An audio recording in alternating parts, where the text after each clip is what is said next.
Bismillahirrahmanirrahim. Assalamualaikum warahmatullahi wabarakatuh. Kami mahasiswa STAI Al-Azhari Cianjur bertugas untuk membuat video pembelajaran dalam mata kuliah model pembelajaran PAI dengan dosen pengampu Bapak Nijar Abdul Wasyai, SPD, MPD. Kami dari kelompok 7 beranggotakan 4 orang rekan bekerja sama dalam membuat video kali ini yang bertemakan yaitu bahaya perilaku kekerasan dalam kehidupan sehari-hari.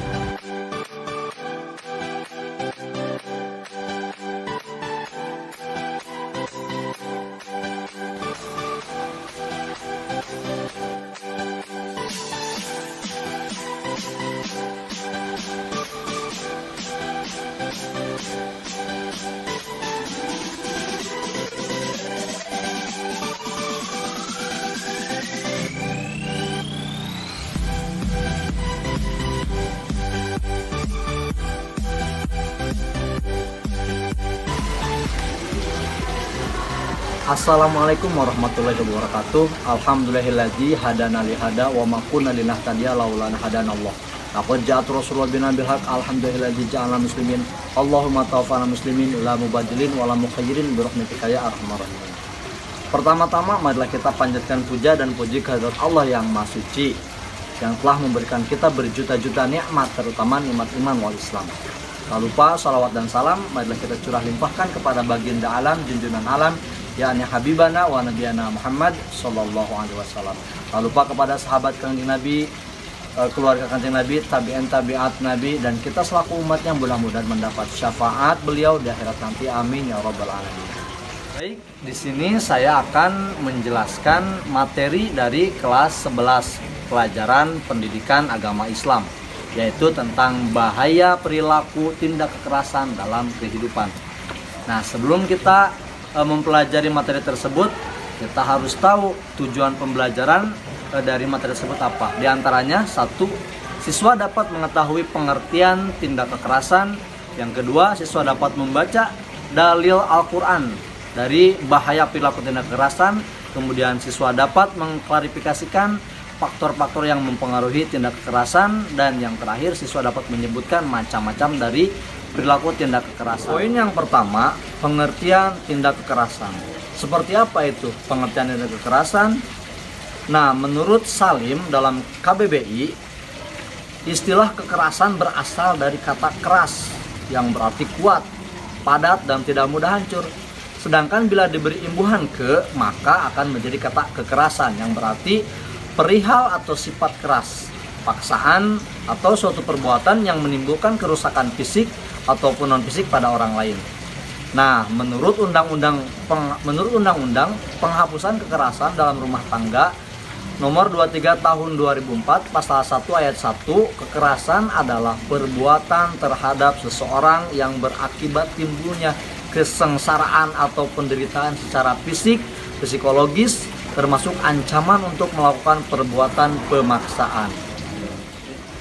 Adapun dalil yang berkaitan dengan tindak kekerasan tercantum dalam surat Al-A'raf ayat 56. A'udzubillahi minasyaitonirrajim. Bismillahirrahmanirrahim. Wala tufsidu fil ardi ba'da islahiha wad'uhu khaufan wa tama'an. Inna rahmatallah qaribun minal muhsinin. Yang artinya, dan janganlah kamu berbuat kerusakan di bumi setelah diciptakannya dengan baik. Berdoalah kepadanya dan dengan rasa takut dan penuh harap.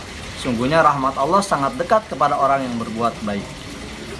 Ada juga ayat lain yang menerangkan dari surat Al-Maidah ayat 32 yang artinya, oleh karena itu kami tetapkan suatu hukum bagi Bani Israel bahwa barang siapa membunuh seseorang bukan karena orang itu membunuh orang lain atau bukan karena berbuat kerusakan di bumi, maka seakan-akan dia telah membunuh semua manusia. Barang siapa memelihara kehidupan seorang manusia, maka seakan-akan dia telah memelihara kehidupan semua manusia. Sesungguhnya Rasul kami telah datang kepada mereka dengan membawa keterangan-keterangan yang jelas. Tetapi kemudian banyak di antara mereka setelah itu melampaui batas di bumi. Nah, itu 2 dalil yang menerangkan bahwa tindakan kekerasan tidak dibenarkan dalam Islam. Kemudian apa saja macam-macam tindakan kekerasan? Yang pertama, tindakan kekerasan secara fisik adalah perbuatan apa saja yang mengakibatkan melukai secara fisik, seperti memukul, menendang, dan hal lainnya yang mengakibatkan luka di fisik.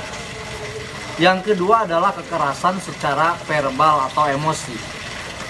Kekerasan yang tidak berupa fisik namun menyakiti, seperti membentak, membuli, menghina, dan mencemooh. Dan macam yang ketiga adalah tindakan kekerasan seksual, yaitu tindakan kekerasan yang menyangkut dengan alat kelamin seseorang. Seperti apa? Seperti pedofil, orang dewasa yang mencabuli anak kecil, ataupun sebaliknya. Nah, itu beberapa macam-macam tindakan kekerasan.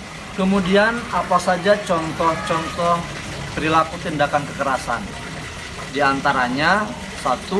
Pemukulan, 2. Pencurian, 3. Penganiayaan, 4.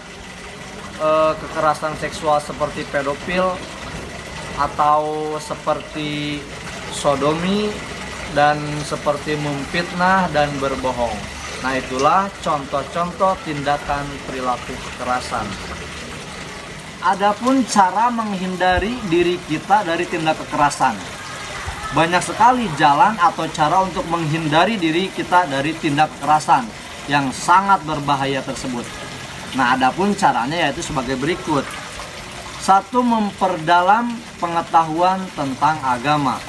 Yang kedua, selalu ingat bahwa setiap kegiatan yang kita lakukan itu selalu diawasi oleh Allah. Kemudian bergaulah dengan orang baik dan soleh. Selanjutnya, belajar bersabar dan mengendalikan emosi. Kemudian memohon petunjuk Allah jika kita ragu dalam melakukan suatu tindakan. Selanjutnya, belajar dari pengalaman. Dan jangan membuat kerusuhan dan menimbulkan permusuhan yang ada di sekitar kita. Dan yang terakhir, kita harus saling menghormati. Itulah poin-poin di atas cara untuk menghindari kita dari perilaku tindakan kekerasan dalam kehidupan sehari-hari. Demikianlah materi dari mata pelajaran pendidikan agama Islam tentang bahaya perilaku tindakan kekerasan dalam kehidupan. Cukup sekian dari saya, mohon maaf bila ada kesalahan. Billahi taufiq wal hidayah wa ridha wal inayah. Wallahul muwaffiq ila aqwamit thoriq. Wassalamualaikum warahmatullahi wabarakatuh.